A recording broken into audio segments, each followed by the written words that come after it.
তোমার জন্য 17 কোটি মানুষ দোয়া করছে। তুমি জলদি ওঠো, এখান থেকে বের হয়ে রাস্তায় যাও। কথাগুলো বলেছেন ওসমান হাদির স্ত্রী আইসিইউর সামনে দাঁড়িয়ে থেকে, যেখানে তার কান্না করার কথা, ভেঙে পড়ার কথা, কিন্তু তিনি এখনো পর্যন্ত শক্ত মনোবল ধরে রেখেছেন। তাকে কি সান্ত্বনা দেবে মানুষজন? উল্টো তিনি সমর্থকদেরকে সান্ত্বনা দিচ্ছেন। এটা কোনো সাধারণ কথা নয়।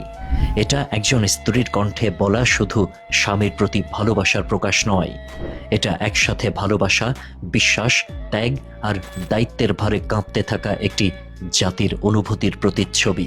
একজন স্ত্রী যখন হাসপাতালের শীতল কক্ষে লাইফ সাপোর্টে থাকা স্বামীর পাশে দাঁড়িয়ে এই কথা বলেন, তখন সেটি কেবল ব্যক্তিগত আবেগ থাকে না, তা ইতিহাসের অংশ হয়ে দাঁড়ায়। কারণ তিনি জানেন, যাকে তিনি ভালোবাসেন সে শুধু তার একার নয়, সে হয়ে উঠেছে মানুষের, সে হয়ে উঠেছে প্রতিরোধের ভাষা, প্রতিবাদের প্রতীক, আশার নাম। ওসমান হাদির স্ত্রীর এই একটি বাক্যের ভেতরে লুকিয়ে আছে অসীম সাহস। বেশিরভাগ স্ত্রী হয়তো বলতেন, তুমি সুস্থ হও, ঘরে ফিরে এসো। কিন্তু এখানে সেই ঘর শুধু 4 দেয়ালের নয়, এখানে ঘর মানে রাস্তা, জনগণ, আন্দোলন, অন্যায়ের বিরুদ্ধে দাঁড়িয়ে থাকা মানুষগুলোর মাঝখান। হাদির স্ত্রী জানেন, হাদির জীবনের স্বাভাবিক সংজ্ঞা বদলে গেছে। তার জীবন আর ব্যক্তিগত নেই, এটা হয়ে গেছে সংগ্রামের জীবন। 17 কোটি মানুষ দোয়া করছে, এই কথাটার ওজন অসীম। এটি নিছক সংখ্যা নয়, এটি দায়িত্বের ভার, এটি এক ধরনের নীরব শপথ। তুমি একা নও, তোমার শ্বাসের সাথে জড়িয়ে আছে লাখো মানুষের আশা।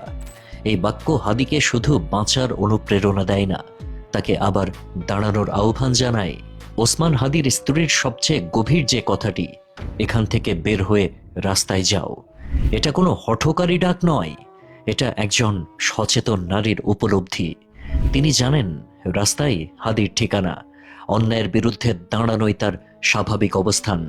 তার জীবন যেখানে থেমে গেছে, সেখান থেকেই আবার শুরু হওয়ার কথা। এই কথাগুলো শুনে মনে হয়, হাদির স্ত্রী শুধু একজন রাজনৈতিক নেতার স্ত্রী নন, তিনি নিজেও এক ধরনের যোদ্ধা। কারণ এমন কথা বলার জন্য হৃদয়ে থাকতে হয় অসাধারণ শক্তি। একজন স্ত্রী হয়েও তিনি ব্যক্তিগত নিরাপত্তার চেয়ে বড় করে দেখছেন মানুষের প্রত্যাশাকে।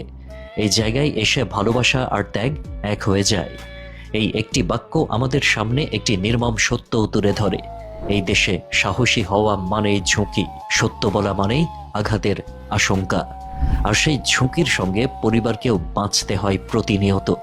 তবুও কেউ কেউ পিছিয়ে আসে না, কারণ তারা জানে, ভয়কে জায়গা দিলে অন্যায় আরো বেপরোয়া হয়ে ওঠে। হাদির স্ত্রীর কথাগুলো আসলে হাদিকে নয়, আমাদের সবাইকে প্রশ্ন ছুড়ে দেয়। আমরা কি এই সাহসের যোগ্য? আমরা কি সত্যিই সেই 17 কোটি মানুষের অংশ, যারা শুধু দোয়া নয়, দায়িত্বও বহন করি? নাকি আমরা কেবল দূর থেকে তাকিয়ে থাকি? এই মুহূর্তে হাদি জীবন মৃত্যুর সন্ধিক্ষণে, কিন্তু এই একটি বাক্য প্রমাণ করে, কিছু মানুষ শুয়েও লড়াই করে, কিছু মানুষ নীরব থেকেও আন্দোলনের ভাষা হয়ে ওঠে। হাদির শরীর দুর্বল হতে পারে, কিন্তু তার চারপাশের বিশ্বাস, ভালোবাসা আর প্রত্যাশা এখনো শক্ত। হয়তো আল্লাহ তাআলা তাকে আবারও ফিরিয়ে দেবেন, হয়তো তাকে আবারও রাস্তায় নামতে হবে। আর যদি নাও হয়, এই কথাগুলোই সাক্ষ্য হয়ে থাকবে যে একজন মানুষ ছিল, যার জন্য একজন স্ত্রী বলেছিলেন, তুমি ওঠো, কারণ তুমি শুধু আমার নও, তুমি মানুষের। এই কথাই হাদির সবচেয়ে বড় শক্তি। আল্লাহ হাফেজ।